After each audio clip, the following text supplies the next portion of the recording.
Assalamualaikum warahmatullahi wabarakatuh. Perkenalkan, nama saya Roza Anggreni Manik dengan ujung NPM 014. Nah, tadi teman kita telah menjelaskan teori evolusi yang pra-Darwin. Sebelum munculnya teori Darwin, dapat diambil kesimpulan bahwa teori pra-Darwin ini dia teori mengenai skala alami dan teologi alam. Skala alami sendiri ini membahas bahwa semua bentuk kehidupan disusun menurut suatu tangga yang kompleksitasnya meningkat ke arah atas. Jadi setiap bentuk kehidupan mempunyai suatu tangga dengan anak tangga yang masing-masing berada pada tingkatan yang berbeda-beda. Jadi teori ini berlaku 2000 tahun. Spesies diyakini telah permanen, sempurna, dan tidak berkembang lagi. Berikutnya teologi alam. Teologi alam ini melihat adaptasi organisme sebagai bukti bahwa Tuhan telah menciptakan sedemikian rupa yang organisme tersebut.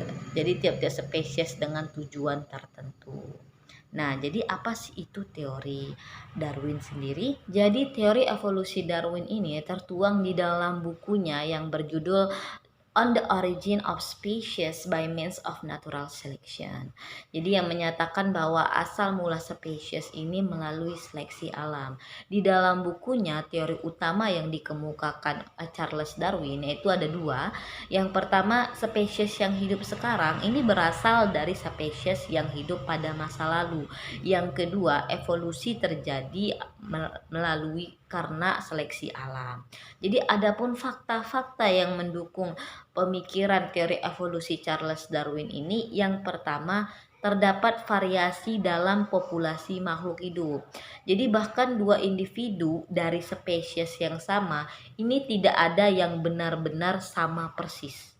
Yang kedua, spesies memiliki kemampuan untuk menghasilkan keturunan yang banyak. Jadi makhluk hidup ini perlu dia berkembang biak untuk mempertahankan kelestarian hidupnya. Jadi ada makhluk hidup yang menghasilkan banyak keturunan tetapi hanya sedikit yang bertahan hidup untuk menghasilkan keturunan berikutnya. Yang ketiga, sumber daya alam di bumi ini terbatas. Jadi oleh karena itu sering terjadi yang namanya kompetisi bertahan hidup di antara keturunan tiap generasi. Mana yang paling kuat itu akan bertahan ke generasi berikutnya. Yang keempat, proses ini berlangsung dari generasi ke generasi. Jadi populasi lambat laun kan akan teradaptasi tuh dengan baik terhadap lingkungannya. Jadi hanya individu yang sesuai dengan lingkungannya saja yang akan bertahan dan menghasilkan keturunan. Ada tiga hal penting pada teori evolusi Darwin mengenai seleksi alam. Yang pertama, seleksi alam ini terjadi karena adanya perbedaan keberhasilan pada reproduksi organisme. Yang kedua, seleksi alam terjadi melalui suatu interaksi antara lingkungan dan variasi sifat yang dimiliki organisme atau individu pada suatu populasi. Yang ketiga, seleksi alam ini menghasilkan organisme yang mampu beradaptasi pada lingkungannya.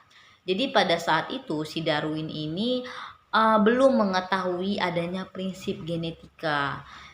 Jadi ilmuwan yang sekarang ini kan mengetahui mutasi dapat terjadi pada makhluk hidup, yang mutasi sendiri dapat menyebabkan variasi pada makhluk hidup. Sekian yang bisa saya sampaikan, akan dijelaskan oleh teman saya berikutnya.